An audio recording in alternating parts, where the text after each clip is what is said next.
How to make video collage on Instagram. Hello everyone, welcome to our channel. I am Lisa from Create, Login and Delete. Now let's jump straight into the process. Open your Instagram app. Here we go.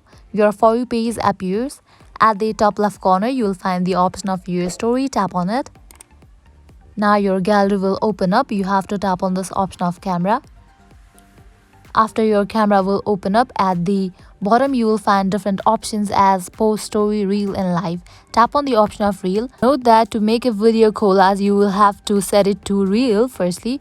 At the left corner you will find different options. Head towards this option of layout. Also you can see the option of change grid. You can tap on it and select any of the grids suitable for your video.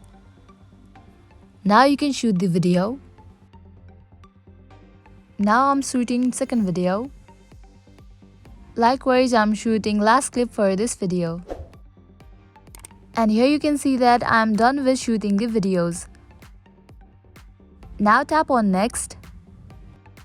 Now from here you can edit this clip. You can add some music or filters, text and different GIFs, locations. And after you are done, you can just upload it.